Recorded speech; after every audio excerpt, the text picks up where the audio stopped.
Have you ever stopped to wonder why the people we love the most, our partners, our family, are often the very same people who can cause us the most frustration and, yeah, even pain?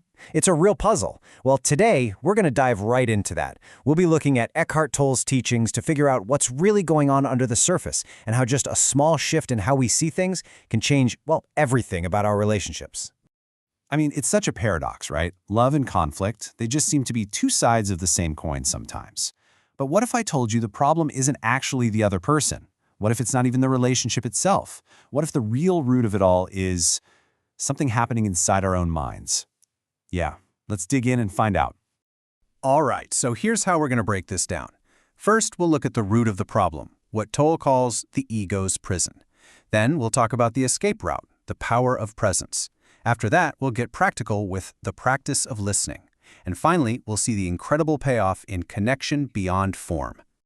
Okay, first up, the ego's prison. So where does all this friction, this suffering in our relationships actually come from? Well, according to Tolle, it's probably not where you think. It's not really your partner or your parents or your friends. The real source, it's much, much closer to home. It's all about the conditioned patterns of our very own minds. So let's put a name to the main culprit here, what Tolle calls the egoic mind. Now, what is that? Think of it like a little narrator that lives in your head and it never shuts up. It's basically a false sense of self, kind of cobbled together from all our past experiences and all our fears about the future. And its main job? To constantly think, judge, and slap labels on everything and everyone, including you. So how does this ego actually operate in our relationships? Well, it's basically a machine driven by two things, desire and fear. It's always wanting something, praise, attention, you name it. And it's always afraid of something, losing control, being diminished. And because it's so insecure, it has this deep, deep need to be right.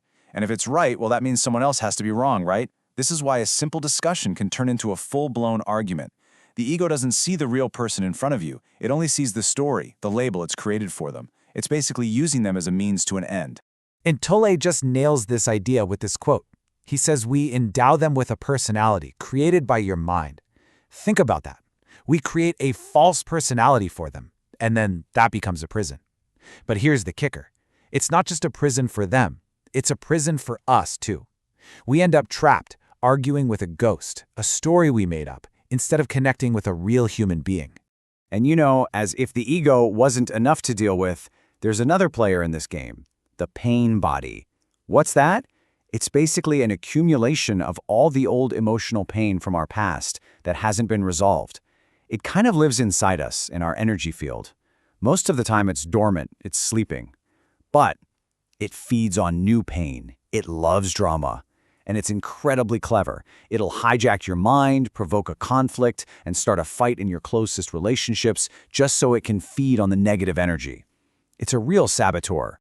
Okay, so wow, that sounds pretty bleak, right? Trapped by the ego, hijacked by the pain body.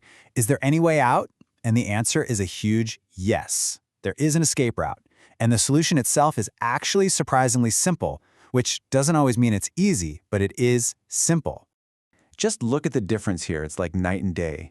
On one side, you've got relating from the ego. That's all about the past and future, judging, labeling, needing something from the other person. It's a recipe for conflict. But then you have relating from presence. This is all about the now, the present moment. You're not using people, you're not demanding anything. You just drop all the stories and interpretations and you allow them to be who they are.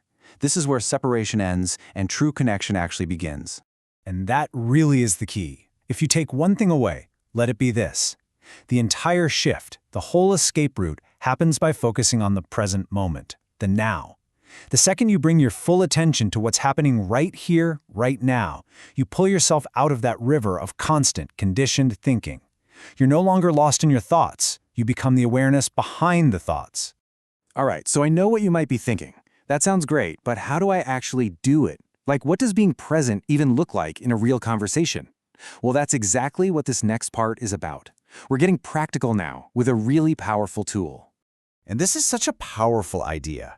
Tolle says that no relationship can truly flourish without a sense of space, the space that comes with silence. And we're not talking about an awkward, uncomfortable silence here. We're talking about a deep, alert stillness. Because think about it, most of our conversations are just filled with noise. Not just from the outside, but the mental noise in our own heads. And that noise completely crowds out any chance for a real connection.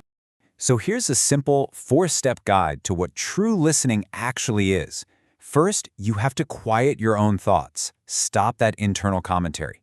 Second, give your full, undivided, alert attention. Third, and this is the magic part, you start to perceive the space and the stillness behind the words. And finally, when you do all that, you become a space of presence for the other person. You're giving them one of the greatest gifts you can, your non-judgmental awareness. And this is a great chance for a little self-honesty, right? When someone's talking to you, are you really listening? Or is your mind busy preparing your response, judging what they're saying, just waiting for them to take a breath so you can jump in? That's typical listening. But in true listening, you're still and alert. The words almost become secondary. The main thing is the act of listening itself. You're creating this unifying field of awareness between you.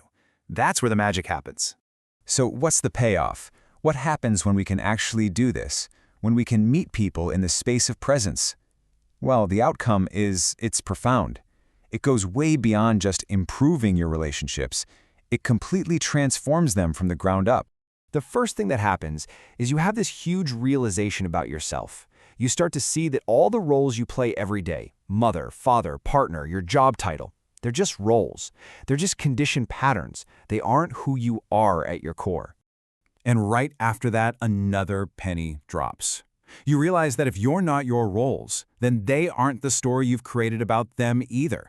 That whole mental file you have on them, he's always like this, she never listens, it just dissolves. And for maybe the first time, you actually see the living, breathing human being behind your own mental concept of them. And this is where it all leads. This is the ultimate outcome. Once those mental walls of me and you, of roles and labels, just crumble, you're not meeting as two separate, conflicting egos anymore. You're actually connecting in this shared space of presence. You meet as one consciousness. And this might be the most profound idea of all. Tolle says that ultimately, there are no others. You're always meeting yourself. What does he mean by that? He means that when you truly connect with someone beyond the noise of the mind, you recognize the very same life, the same consciousness in them that is in you. The illusion of separation, which is what the ego is built on, just vanishes. And in that moment, you're really just meeting yourself. So I'll leave you with this question, this challenge. In your very next interaction today, it could be with anyone. Can you try it? Can you just for a moment meet the being, not the label? Can you drop the story in your head, quiet the thinking, and just connect with the life that's right there in front of you?